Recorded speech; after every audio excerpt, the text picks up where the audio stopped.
धान एक जीवनदायिनी फसल, सांस्कृतिक धरोहर का प्रतीक।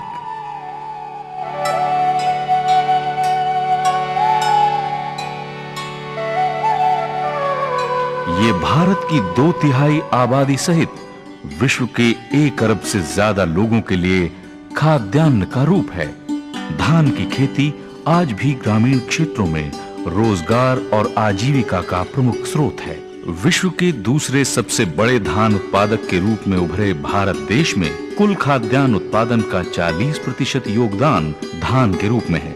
लेकिन तेजी से बढ़ती आबादी और उपज उत्पादकता दर में गिरावट के अलावा कृषि भूमि, श्रम, जल तथा अन्य संसाधनों की उपलब्धता में निरंतर कमी आने के कारण देश की बढ़ती जनसंख्या के लिए भविष्य में आहार जुटाना निस्संदेह कठिन कार्य होगा। इसलिए उत्पादित धान के एक दाने को बचाना आवश्यक हो गया है। इस संदर्भ में विभिन्न कीटों द्वारा होने वाले नुकसान पर नियंत्रण करना सबसे अहम कहा जा सकता है। धान की फसल पर कई प्रकार के कीटों और रोगों का प्रकोप होता है और पौधों को खरपतवारों के साथ भी स्पर्धा करनी पड़ती है। इस वजह से धान की न सिर्फ उपज में कमी आती है बल्कि फसल की उत्पादकता भी प्रभावित होती है। ये नुकसान औसतन 25 से 33% तक हो सकता है। हरित क्रांति के समय से ही भारतीय कृषक इस प्रकार के नुकसान को कम करने के लिए कीटनाशकों का प्रयोग कर रहे हैं।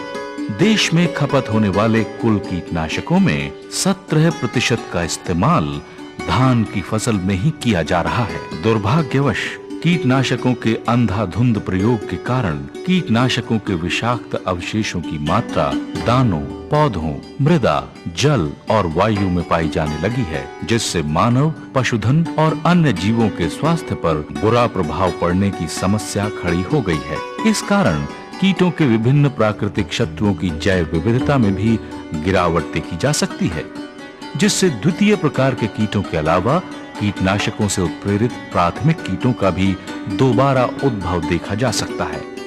लंबी अवधि तक एक ही प्रकार के कीटनाशकों के प्रयोग से कीटों में इनके प्रति रोधिता उत्पन्न हो जाती है, जिससे कीटनाशकों की अधिक मात्रा या नए रसायनों का प्रयोग करके नियंत्रण करने की आवश्यकता होती है। इस स्थिति में समेकित कीट प्रबंधन यानी इंटीग्रेटेड पेस्ट मैनेजमेंट, जिसे IPM के नाम से जाना जाता है, कीटों से बचाव के सुरक्षित तरीके के रूप में विश्व में हाल के वर्षों में तेजी से उभरा है। पर्यावरण हितैषी युक्ति IPM विभिन्न प्रकार की चुनिंदा तकनीकों जैसे कीटरोधी किस्मों को अपनाना, उपयुक्त कृषि पद्धतियों, संतुलित उर्वरकों का प्रयोग, पर्यावास परिवर्तन, जैविक नियंत्रण और आवश्यकता आधारित कीटनाशकों के प्रयोग का उचित मिश्रण है। स्थान विशेष की आवश्यकताओं पर आधारित इस प्रणाली का जब गांव या समुदाय आधार पर इस्तेमाल किया जाता है तो अधिकतम लाभ प्राप्त होता है। हैदराबाद स्थित चावल अनुसंधान निदेशालय यानी DRR धान के लिए विभिन्न प्रकार के IPM मॉड्यूल विकसित करने और देश भर में इनके क्रियान्वयन की दिशा में महत्वपूर्ण भूमिका निभा रहा है। डायरेक्टरेट ऑफ राइस रिसर्च और उसके कोऑर्डिनेटिंग सेंटर ने इंटीग्रेटेड पेस्ट मैनेजमेंट के पहलू पर वर्क किया है और इन सारी उपलब्धियों को एक साथ जोड़ करके लोकेशन स्पेसिफिक एरियाज के लिए IPM मॉड्यूल बनाया गया है। कीटों और रोगों के कारण उत्पन्न इस समस्या की विकरालता का सहज अनुमान इस तथ्य से लगाया जा सकता है कि सिर्फ धान की फसल पर 100 से ज्यादा कीटों का हमला होता है और इनसे 21 से 51% तक औसतन उपज का नुकसान होता है। इनमें मुख्य रूप से तना बेधक, गाल मिर्च, भूरा और सफेद पीठ वाला हुदका एवं पत्ती मोड़क यानी लीफ फोल्डर हैं। क्षेत्रीय परिस्थितियों के अनुसार अन्य छोटे कीट जैसे हिस्पा, गंधी बग, केसवर्म आदि के अतिरिक्त पत्तियों व बालियों को माइट्स द्वारा हानि पहुंचती है। कुछ इलाकों में चूहे भी नुकसान करते हैं। सौभाग्य से ये सभी कीट हमेशा गंभीर समस्या उत्पन्न नहीं करते, बल्कि इसके विपरीत अधिकांश कीटों का नियंत्रण इनके प्राकृतिक शत्रुओं और दुष्कर परिस्थितियों द्वारा स्वयं ही हो जाता है। इसके अलावा चूंकि धान का पौधा स्वयं भी काफी हद तक इनके प्रति सहिष्णु होता है, इसलिए कीटों द्वारा किए गए नुकसान की भरपाई स्वयं भी कर लेता है। तो भी किसान जब बिना जाने बूझे कीटनाशक का प्रयोग करते हैं तो उससे फायदे की तुलना में नुकसान होने की आशंका अधिक होती है। इन कीटनाशकों से कीटों के अलावा इनके प्राकृतिक शत्रुओं का भी उन्मूलन हो जाता है। ऐसी स्थिति में कीट अपेक्षाकृत तेजी से दोबारा पनप जाते हैं और प्राकृतिक शत्रुओं की अनुपस्थिति में इनकी संख्या विस्फोटक गति से बढ़ती है और महामारी बन जाती है। धान की फसल कई रोगों की चपेट में आती है जो फफूंदी, बैक्टीरिया, वायरस से होते हैं। इनमें blast, sheath blight, bacterial leaf blight और टुंगरो वायरस रोग मुख्य हैं।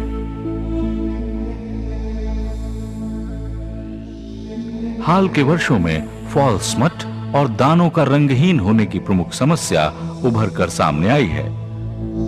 बखेन, उदबट्टा और लीफ स्कॉल्ड अन्य प्रकार के फफूंद जनित रोग हैं जिनसे उपज में भारी हानि होती है।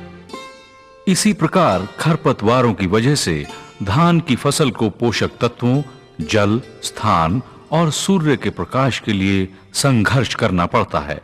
धान के खेतों में घासें, मोथा और चौड़ी पत्ती वाले खरपतवारों का आमतौर पर प्रकोप होता है। इनकी समय रहते पहचान और उन्मूलन आवश्यक होता है।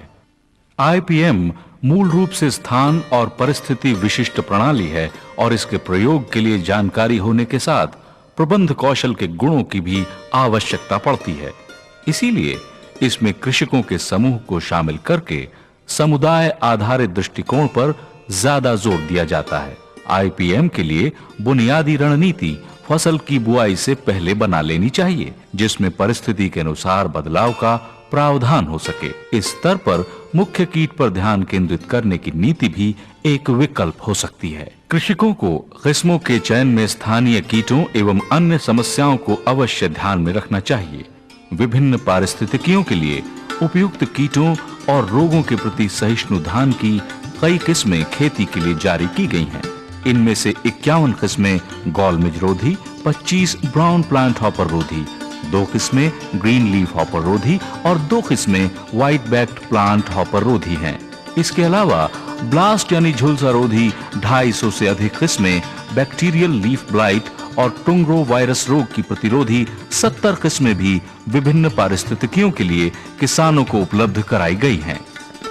अगर कोई कृषक अपने क्षेत्र के प्रमुख कीट को ध्यान में रखते हुए प्रतिरोधी किस्म का चयन करता है तो उसे खेती के अन्य कार्यकलापों जैसे बुआई का समय, फसल प्रणाली यानी पौध रोपाई या बीज बुआई, अन्य कीटों से निपटना आदि के बारे में योजना बनानी चाहिए। झुलसा महामारी प्रभावित क्षेत्रों में अगर बीज उपचार करना आवश्यक है तो बुआई से पहले बीज उपचार करना चाहिए। देर से वर्षा या सिंचाई जल उपलब्धता में कठिनाई होने की स्थिति में आपात योजना पहले से ही तैयार करनी चाहिए ताकि पुरानी पौध से भी विलंब की बुआई संभव हो सके। इस कार्य में भी कीटों के संभावित हमले से बचाव का ध्यान रखा जाना चाहिए। नर्सरी में कीट समस्या की प्रभावी निगरानी और रोकथाम के उपयुक्त उपायों को अपनाने के लिए नर्सरियां विशाल क्षेत्रफल की बजाय छोटी और संकरी पट्टियों के रूप में सिंचाई नालियों के साथ तैयार की जानी चाहिए। स्वस्थ फसल के लिए स्वस्थ पौध का प्रयोग सबसे जरूरी है। घुमंतु किस्म के कीटों जैसे राइस हिस्पा या नियमित कीट जैसे गालमिज अथवा तना छेदक से बचाव के लिए नर्सरी का उपचार करना भी आवश्यक है।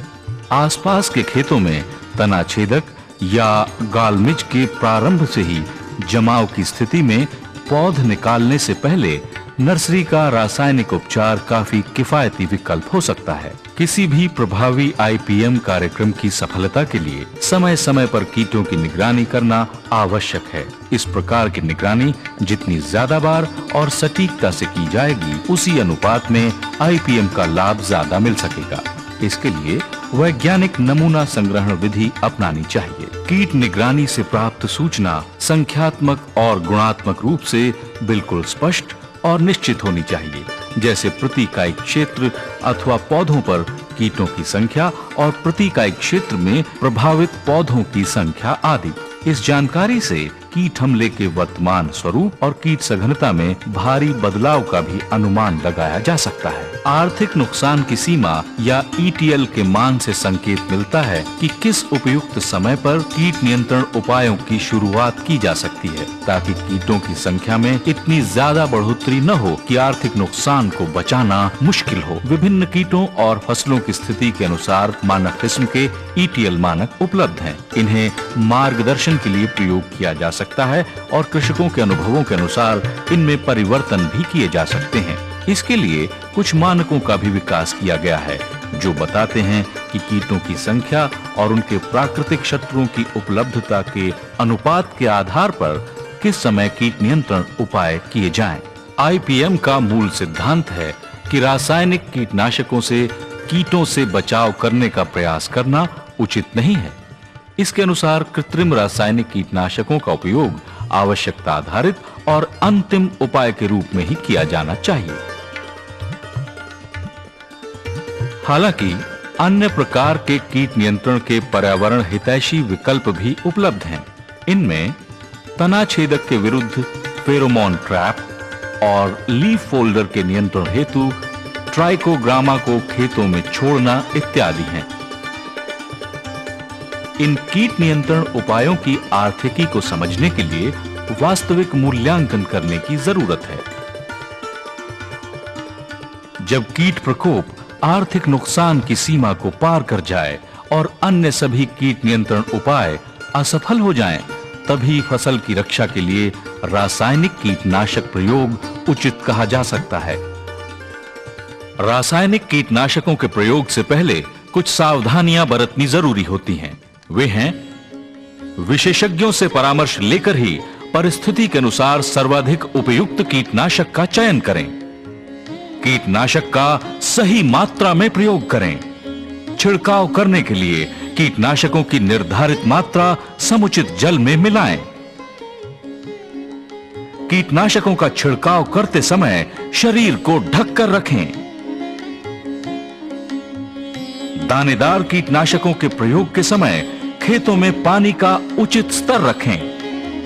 कीटनाशक विक्रेता की सलाह के अनुसार कीटनाशकों का प्रयोग करने की प्रवृत्ति से बचें। स्प्रे टैंक में विभिन्न कीटनाशकों को मिश्रित न करें और धन बचाने के लिए कीटनाशकों की निर्धारित मात्रा से कम का प्रयोग कदापि न करें। इस प्रकार पौधों की अपनी प्रतिरोधक क्षमता, उपयुक्त कृषि पद्धतियों, जैविक नियंत्रण की विधियों और आवश्यकता आधारित रासायनिक नियंत्रण के समन्वयन की बदौलत किसानों को आईपीएम अपनाने से अधिकाधिक उपज और आर्थिक लाभ मिल सकता है।